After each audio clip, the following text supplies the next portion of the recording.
of a weapon. Absolutely. And there's another issue here also I just want to quickly say here, you know, something which no one in the media has discussed.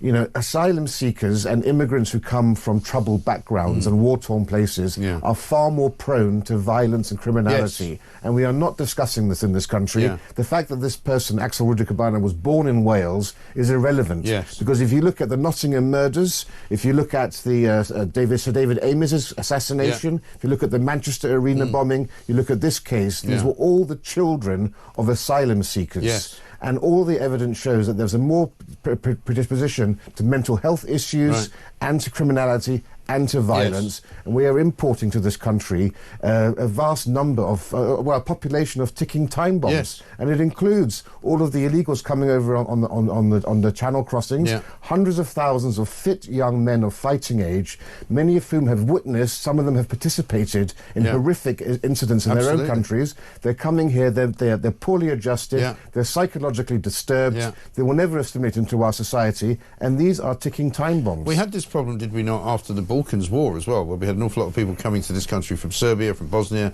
Many of them are still here, and not all of them obviously were you know, damaged, but many of them were. And there was a huge crime wave at one point, and a murderous crime wave committed of crimes committed by people who had seen some horrible things and done some horrible things in a war zone. You know, and it's not surprising. I like you, have read the same studies in which they say things like oftentimes the second generation who maybe are born in this country actually develop a hatred of the country they're in because they develop a fascination for the country their parents left. Well, and they want to go back there and they want to revisit the traumas. Well, and we know Rudikabana was obsessed by the Rwandan genocide that his family had fled. Also, he now is looking, apparently some of the stuff he was looking on the internet was to deal with slavery and racism and all of that sort of woke ideology about Britain being somehow evil or white people being oppressors and so forth.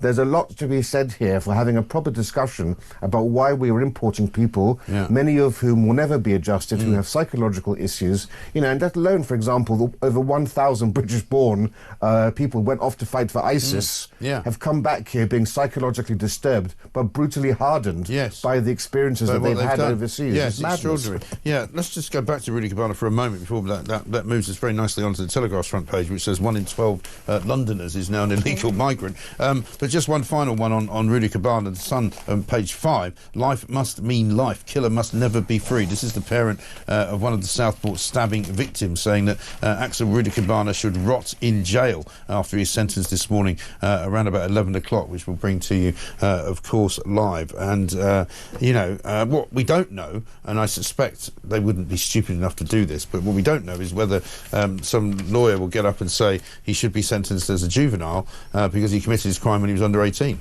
Well, he was 13 days shy, 2 weeks shy of turning 18. And that automatically means that he won't get a full life tariff, which means he won't die in prison. We almost know that's going to be the case. He could be there for 40 years, perhaps, but he won't die in prison. And, you know, I'm quite worried about the public's reaction if this person doesn't get. So you're saying it's definitely the case that he won't get a full life term? From what I've read and understand, he will not get a full life term, but he may be decades, but he won't die because it was 2 weeks short.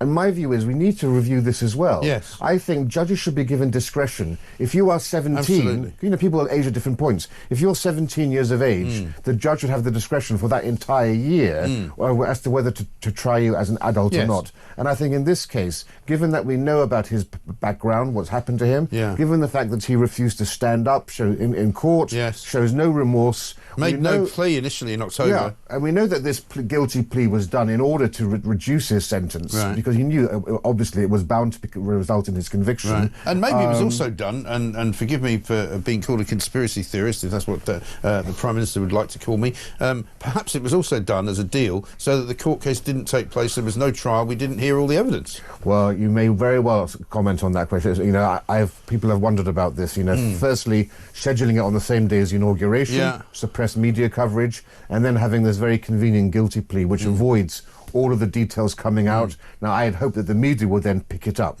but you haven't seen Newsnight or Panorama doing anything not close to a proper investigation on all this, so who knows, you may well be right. Yeah, I mean, I'm watching Sky briefly yesterday afternoon for my sins. I don't know why I put it on, but occasionally I just do it to punish myself, and there's a masochistic, bizarre kind of nature that I've got. And do you know what they were discussing? They were discussing the pardons that were handed out in American sort of political history. going all the way back to sort of the last century. And you're kind of going, is that the best you can do? You know, is that what you think news is, that people care about in this country? And also how American public polls were going in terms of how much people want Trump to do and whether they actually agree with him about deporting mass numbers of immigrants. But, you know, this is a hugely important... At what point are the British public going to wake up to this, and the British media going to wake up to this, you know?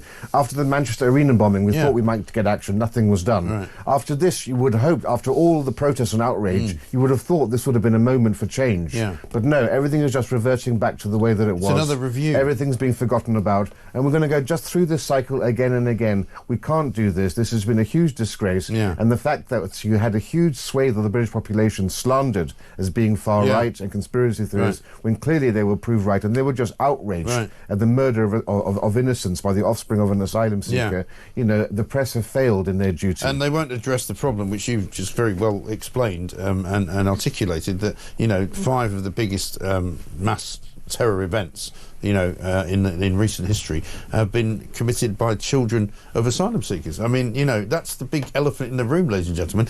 Coming up, we'll talk about the Telegraph story. 1 in 12 people in London is now an illegal migrant. Plus, much more besides. This is Talk.